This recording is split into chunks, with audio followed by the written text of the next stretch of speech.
Kellogg's is entering the race to reinvent breakfast with the help of Steve Schwinn, Chef Boyardee, and Jack LaLanne. They're stacking the deck with ringers. You know Isaiah Lamb from Quaker? You Kellogg's people.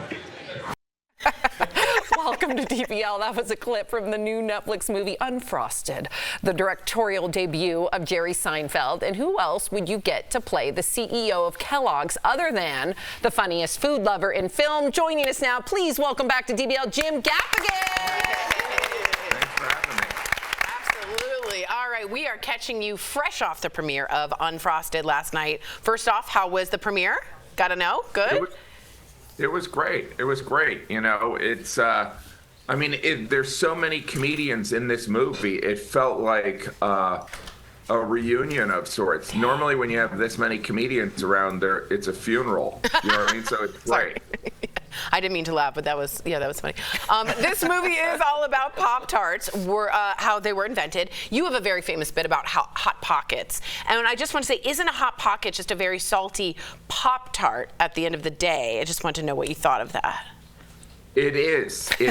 But the Pop-Tart does not give you diarrhea. Thank you. Thank you for that button. Thank you. But good morning, everyone. Good morning. Anyway, but the Pop-Tart is so, there's something so special about it. I mean, as a kid, it was, something, like if it ended up in our house, I'm the youngest of 6, if my mom accidentally bought a box, they would not last, and if you, in my house, if you saw a treat like Pop-Tart, you would eat it immediately, not because you were hungry, but you didn't want your siblings to have it. That was the kind of environment I grew up in. So sad. I feel you. I got 2 older brothers. I know how that works. All right, Jim, you've been friends with Jerry Seinfeld for years, and this is his first time directing. So what was he like as a director?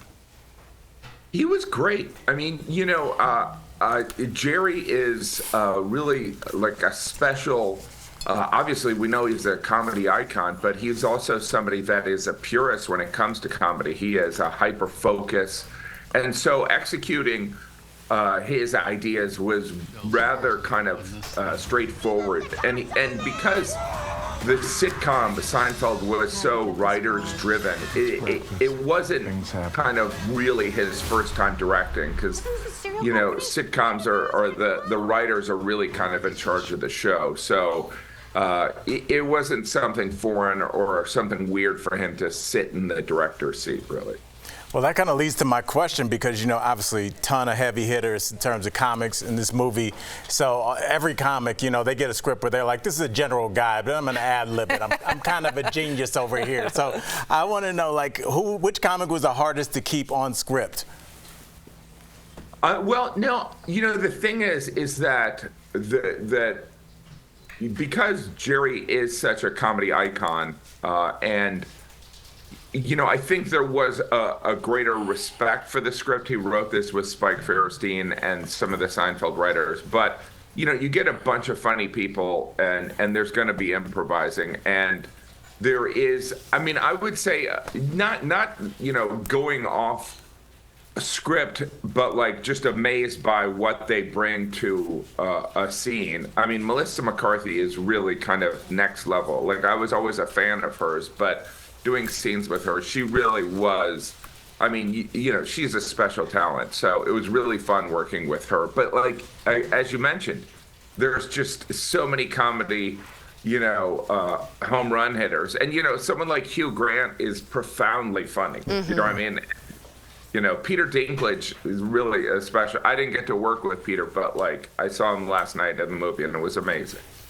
Well, congratulations, because you also launched a bourbon called Fathertime. I'm saying it like that so I don't say father time. Fathertime. Right. How did you come up with that name, and does it have a double meaning? It does. Well, it's not about the old guy that kind of rings in, who we, get rid of at the end of the year. And it's not about the time that a father, which is very important, that a father spends with their children. It is the time when a father can drink alcohol. And, I know that alcohol is not the solution, but it's pretty close in my book. And so I don't know, it's been a crazy journey.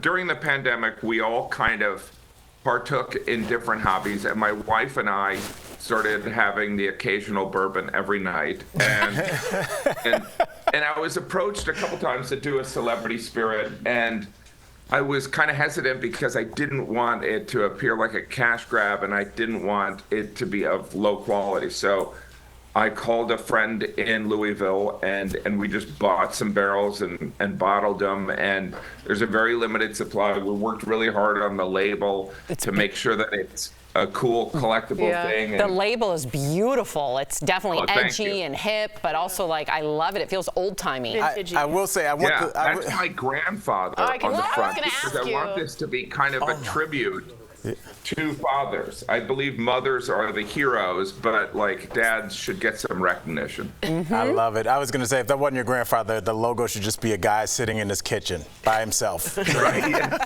That would be, I'd be like, yeah, this is father time. All right? Back upstairs, kids. So, I love to talk to comics about how they started out. And when, you first started out, I heard that you tried to balance out having a day job with nighttime stand-up. I did that too. I was a middle school teacher. Didn't work out great. I got to ask you, how, did you ever want to fall asleep? Like, what happened? And did you get fired a lot? Oh, I was fired a lot. Constantly.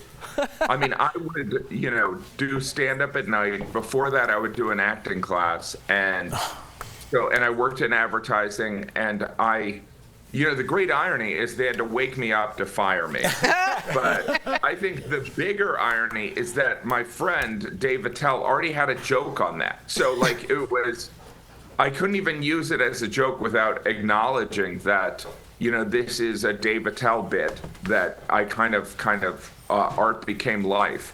But it was, pretty bizarre, because I did have to be woken up to be fired. And I would definitely nap in my office. I was considered eccentric, but the reality was I wasn't getting any sleep. Eccentric. Well, Jim, thank you so much. Congratulations on all your success. DBL Nation, see Jim in Unfrosted. It is out May 3rd on Netflix, and check out his Bourbon at fathertime-bourbon.com.